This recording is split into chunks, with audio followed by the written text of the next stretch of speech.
Assalamualaikum warahmatullahi wabarakatuh. Alhamdulillah, alhamdulillah alladzi la haula wa la quwwata illa billah. Asyhadu an la ilaha illallah wahdahu la syarika lah wa asyhadu anna sayyidana Muhammadan abduhu wa rasuluhu la nabiyya ba'dah. Wassalatu wassalamu ala rasulillah Sayyidina Muhammad bin Abdillah wa ala alihi wa ashabihi wa man wala amma ba'du. Hadratul mukarramin, para alim, para ulama, para guru, para kiai, tokoh dan sesepuh, wabil khusus DKM Masjid Jami Ar-Rahmah, yang mari kita sama-sama doakan mudah-mudahan Allah senantiasa memberikan keberkahan dalam hidup mereka sehingga bisa berkhidmat untuk kemakmuran masjid tercinta ini. Jamaah sekalian yang saya hormati dan mudah-mudahan semuanya dimuliakan oleh Allah Subhanahu wa taala. Pertama dan paling utama, marilah kita mengucap syukur kepada Allah Subhanahu wa taala dengan mengucapkan alhamdulillah, karena alhamdulillah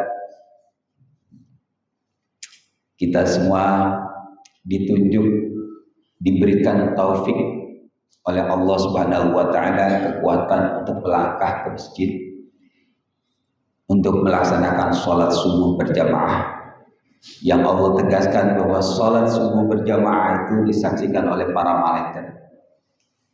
Insya Allah kita semua mendapatkan husnul khatimah.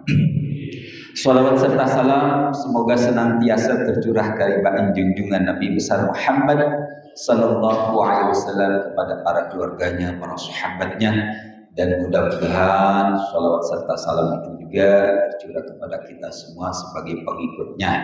Amin ya rabbal alamin. Jamaah sekalian, mari kita teruskan pengajian atau ta'lim kita mengenai sirah nabawi atau sejarah hidup baginda Nabi Sallallahu Alaihi Wasallam. Karena tak kenal maka tak sayang. Tak sayang mungkin tak menjadi idola. Kalau tak menjadi idola, sulit kita memaksa diri untuk mengikuti apa yang dia ajarkan. Sebelumnya mari kita bacakan suratul Fatihah wabil khusus pada pengarang kitab kali ini, yaitu kitab Nurul Yaqin.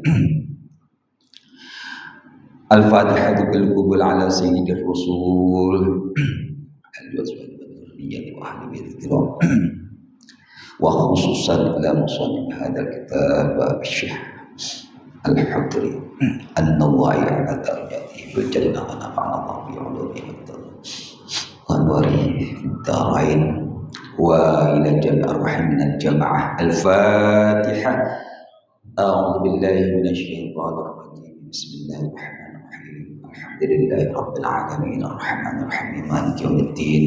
Iyyaka na'budu wa iyyaka nasta'in. Ihdinas siratal mustaqim. Shiratal ladzina an'amta 'alaihim ghairil maghdubi 'alaihim waladdallin. Amin. Jamaah sekalian, bulan lalu kita sudah melewati satu fase. Setelah sampai di Madinah, segera Nabi membuat satu kebijakan, dan ini kebijakan ini bisa dianggap politis, juga kemanusiaan, karena orang-orang Mekah itu datang tanpa membawa harta. Jadi pengikutnya datang tanpa membawa harta, semuanya keluarga bahkan ditinggal. Tentu kalau tidak ada kebijakan, keputusan Rasul, mereka bisa jadi gelandangan. Maka meskipun para penulis beranggapan bahwa ini memang kehendak Allah, lain nabinya, tapi keputusan untuk membuat persaudaraan antara orang Muhajirin dan orang Ansor itu efeknya luar biasa. Jadi begitu tiba setelah itu langsung dipersaudarakan, ini saudara ini saudara ini saudara ini. Dan orang Madinah sebagai orang yang sejak awal merindukan dan mendukung kegiatan Nabi, dakwah Nabi, menyambut dengan gembira, respect. Bahkan kalau kita baca, jangankan harta, kalau perlu istri, orang-orang Muhajirin yang istrinya lebih dari satu, pilih mana gue cerai. Nah, luar biasa. Nah, kemarin sudah dijelaskan oleh penulis bahwa itu mustahil terjadi tanpa kehendak Allah. Karena orang begitu ghirah, antusias. Orang berbagi dengan antusias. Kita bisa berbagi.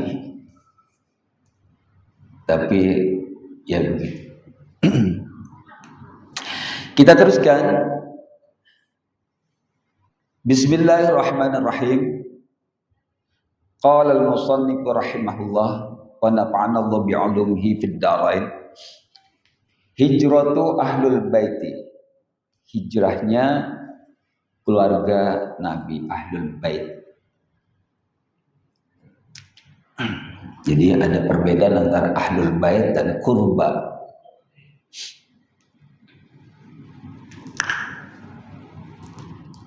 Walamma istaqara alaihi salatu wassalamu bil Madinati arsala Zaid bin Harisah wa Aba Rafi' ila Makkah liyatiya biman khallafa min ahli.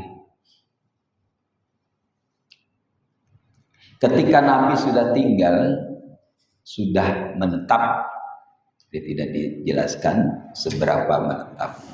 Ketika Nabi sudah menetap, dianggap menetap. Dalam kaidah fikih itu dianggap menetap itu lebih dari 3 hari. Maka Nabi mengutus, ketika Nabi sudah di Madinah, ya, menetap di Madinah, maka mengutus Zaid bin Harisah dan Abu Rafi'. Kemana? Kembali ke Mekah untuk menyusul keluarga Nabi yang masih tertinggal di sana. Nah, ini kita dua orang ini, Zaid bin Harisah dan Abu Rafi' adalah anak angkat beliau. Kita tahunya biasanya Zaid bin Harisah. Jadi satu lagi mungkin lebih, yaitu Abu Rafi'. Jadi Nabi itu karena memang satu kondisi Allah tidak mentakdirkan beliau anak laki-lakinya hidup, tapi beliau mengangkat anak laki-laki.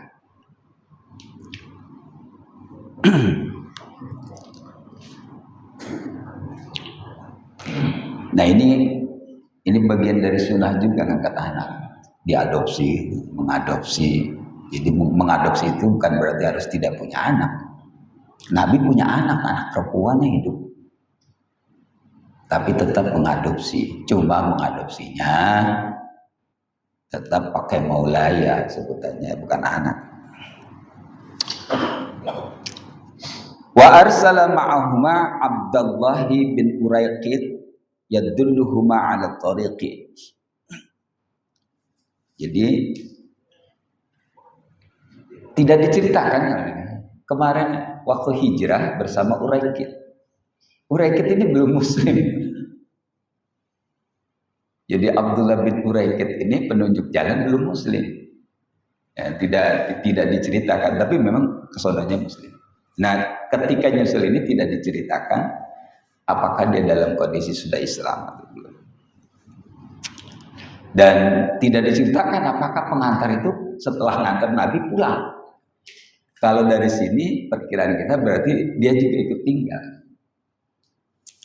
Itu mungkin menjadi wasilah bagi beliau Abdullah yang kemudian menjadi muslim. Seandainya dia balik lagi mungkin juga terjadi peperangan, bisa terbunuh.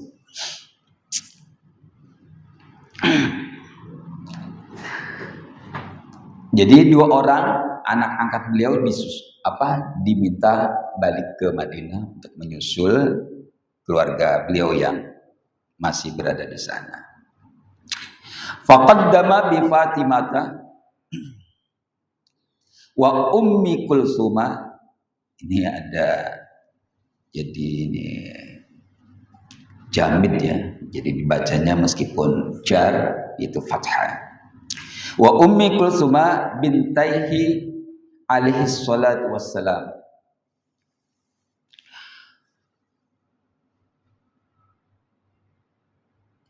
Mereka datang kemudian, faqaddama datang sampai ke rumah Fatimah, Ummu Kulsum, keduanya ini ada anak baginda Nabi sallallahu alaihi wasallam. Wa Saudata zaujihi, dan Saudah istrinya. Jadi setelah menduda Nabi menikahi Saudah, kemudian setelahnya baru Siti Aisyah. Wa ummu aymani zauji Zaidin wa ibniha Usamata, dan ummu Aiman sebagai istri Zaid, juga anaknya yang bernama Usama.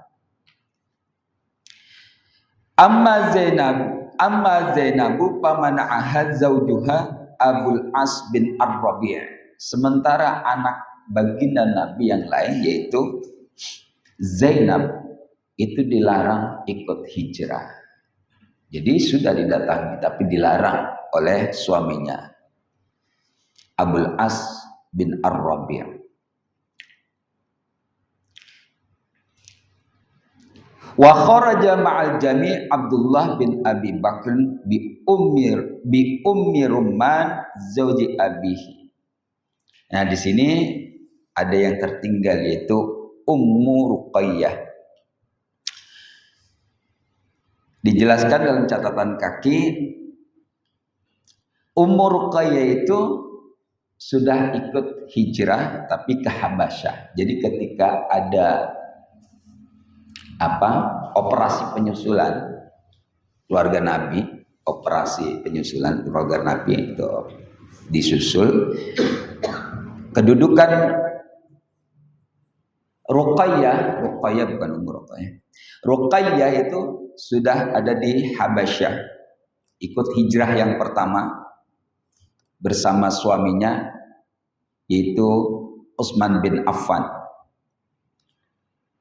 Jadi ketika Nabi hijrah, Utsman bin Affan masih ada di Habasyah bersama Ruqayyah anak baginda.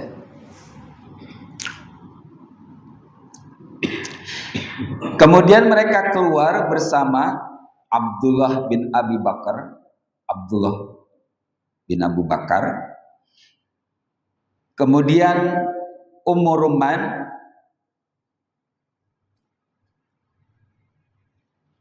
Rumman ini juga istrinya Abu Bakar. Wa Aisyah ukhtuhu. Wa Aisyata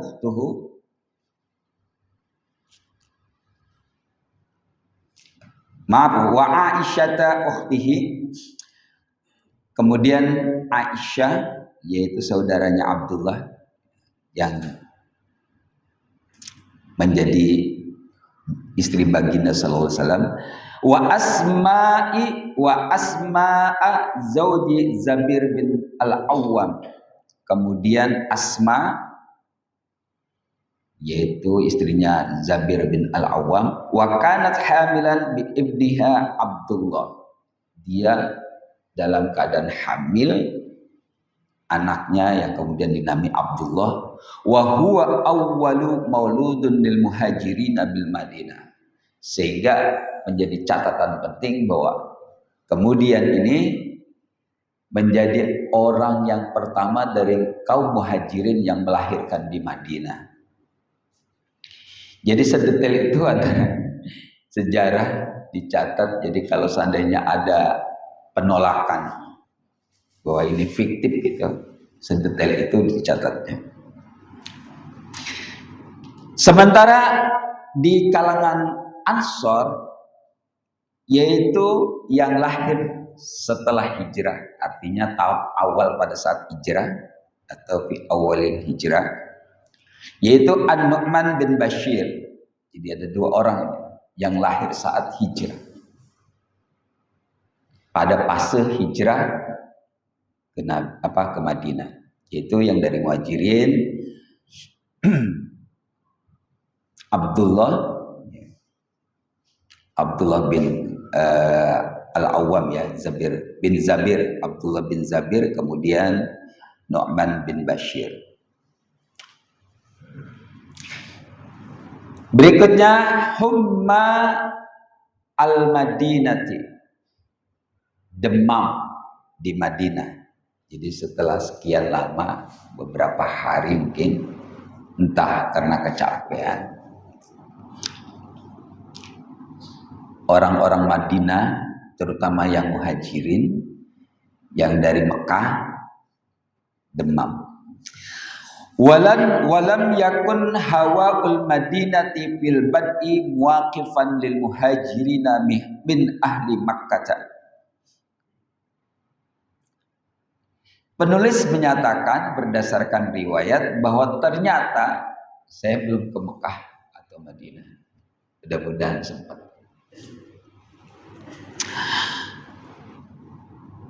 Jadi demam. Kenapa katanya? Ternyata udara Mekah waktu awal-awal belum cocok untuk orang udara Madinah belum cocok untuk orang Mekah. Saya nggak tahu yang panas yang di mana, yang Mekah. Madinah katanya lebih dingin. Ya kayak kita di Bogor aja tinggal.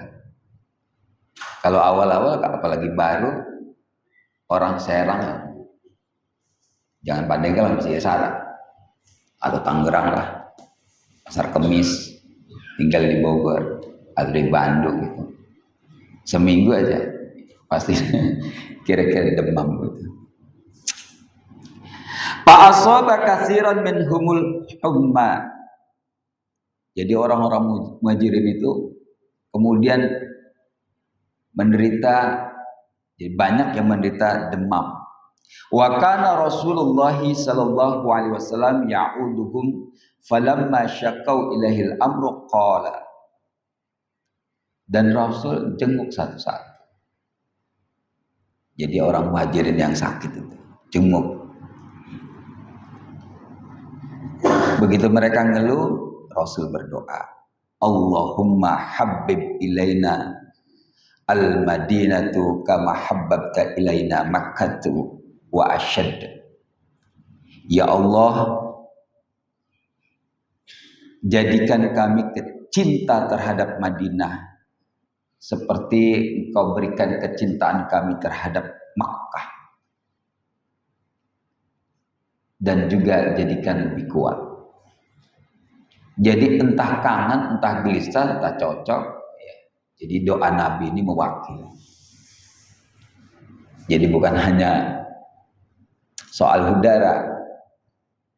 Biasa kalau pergi pertama dari kampung halaman pasti ingat-ingat kampung, agak betah. Makanya kalau orang dulu itu, saya berangkat ke Jakarta suruh niup pendaringan,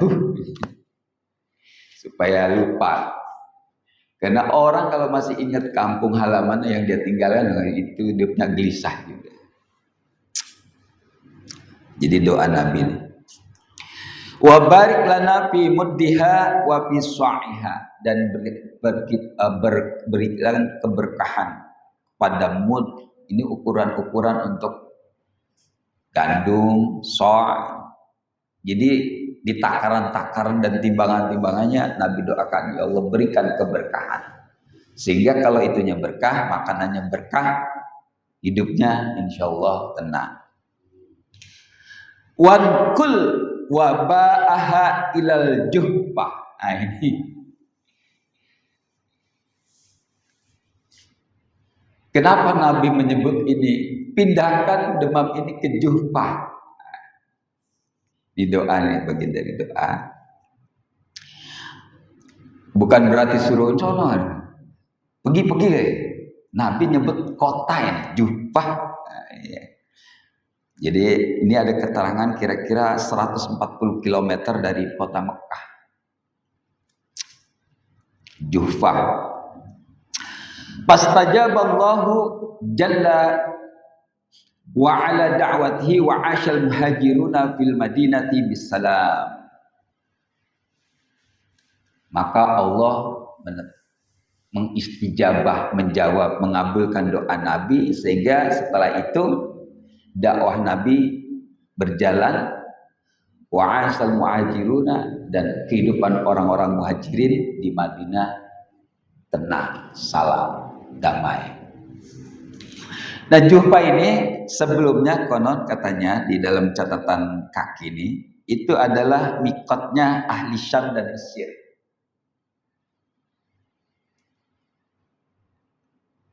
Jadi mikot. Jadi haji itu kan syariatnya dari sejak sebelum Islam. Mereka itu kalau orang Syam dan Mesir ke Baitullah, ke Mekah, berhaji mikotnya di Juhbah. Dan Juhbah itu ternyata lebih banyak dihuni oleh orang Yahudi. Ketika Nabi doa pindahkan ke Juhbah, orang Yahudi pada sakit.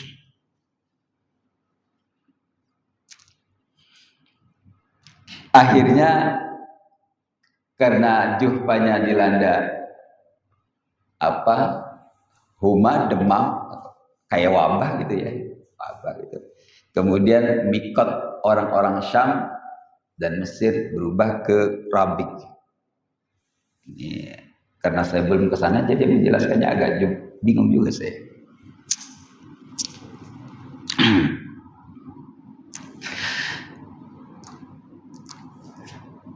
Kita teruskan. Ini tentang reaksi orang-orang muhajirin terhadap orang-orang musyrik Mekah terhadap orang-orang Islam yang masih tersisa di Mekah. Mana'al mustad'afina minal hijrati. Man'ul mustad'afina minal hijrati.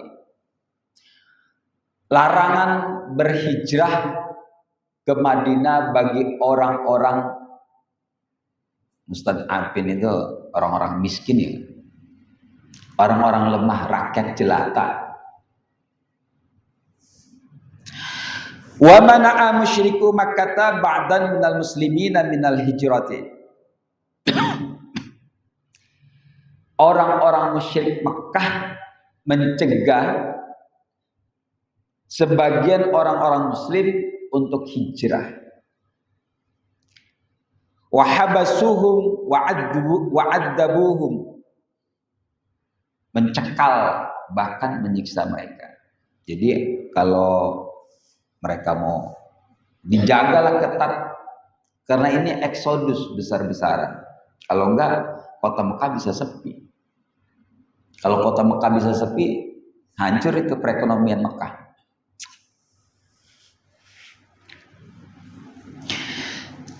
Minhum Al-Walid bin Al-Walid, diantara mereka yang mendapat perlakuan itu adalah Al-Walid bin Al-Walid, wa Iyas bin Abi Rabi'ah, wa Hisham bin Al-As. Fakana alaihi salatu wassalam yad'u lahum fi salatihi. Maka Nabi mendengar itu berdoa dalam salatnya. Wa hadza aslul qunut. Nabi berdoanya sebagaimana kita kunut, cuma kunut ini. Wa qad hasala fi awqatin mukhtalifatin wa mahalla bis salati mukhtalifatin. Pakana fi witril isya wa salatis subhi ba'da ruku'i wa qablihi. Farawa kulla sahabi ma ra'ahu wa hadha sababu ikhtilafil a'immati fi makanil qunut. Nah, ini sejarah kenapa terjadi diskursus tentang kunut. Jadi kunut itu dibaca ketika Nabi mendengar ada intimidasi terhadap orang-orang Muslim yang masih ada di Makkah. Lalu Nabi membaca doanya sebagaimana kita kunut tidak selesai sholat. Kunutnya Nabi dilakukan dalam waktu berbeda dan semuanya ada riwayatnya. Setelah ruku, i'tidal atau sebelum ruku. Jadi ini yang menyebabkan terjadinya perbedaan kunut. Cuma jarang dengan praktek sebelum ruku gitu. Tapi Nabi pernah melakukannya dan itu berarti tidak hilang kecuali ada nasakh mansuh. Kapan dilakukannya? Pada saat witir isya malam maksudnya, bukan salat isya, witir malam. Jadi malamnya di witir. Nah, tidak dijelaskan apakah rakaat terakhir atau rakaat sebelumnya. Witir itu bisa 1, bisa 2, bisa 3, bisa 5, ganjil itu. Nah, tidak dijelaskan apakah setiap rakaat. Jadi inilah yang menyebabkan terjadi diskursus tentang kunut. Orang-orang yang tidak menggunakan kunut dengan logika bahwa itu doa itu dibaca karena ada sabab, ya silakan. Ada kunut nazilah namanya. Artinya kita boleh kunut di sholat apapun asal ada sabab. Nah, kemarin tidak ada imbauan misalkan waktu bencana itu kemarin. Tidak ada imbauan dari ulama, ya kita biasa aja kira. Oke, itu sejarah yang bisa kita ketahui. Sebagian tentu masih jauh. Jadi sebesar apapun karya tulis atau penjelasan kita tentu tidak mewakili realitas sebenarnya. Artinya lebih banyak yang mungkin tertinggal meskipun ada catatan kelihatan rinci, tapi tentu ini bukan video, tulisan, cerita yang kemudian diceritakan kembali. Jadi pada saat Nabi peristiwanya berjalan kan tidak ada pencatatan. Cerita diceritakan lalu dicatat. Itu saja yang bisa saya sampaikan. Kedepannya nanti kita akan apa yang dilakukan Nabi pada tahun pertama hijrah, kemudian kedua. Mari kita tutup ta'lim kita dengan membaca wallahu a'lam bishawab al-Fatihah. A'udzubillahi minasyaitonir rajim. Iyyaka na'budu wa iyyaka nasta'in. Shiratal ladzina an'amta 'alaihim ghairil maghdubi 'alaihim waladdallin. Kita tutup dengan kafaratul majlis. Subhanakallahumma wa bihamdika asyhadu an la ilaha illa anta astaghfiruka wa atubu ilaik. Kurang lebihnya mohon maaf. Akhirul kalam wallahu muwaffiq ila aqwamit thoriq. Wassalamualaikum warahmatullahi wabarakatuh.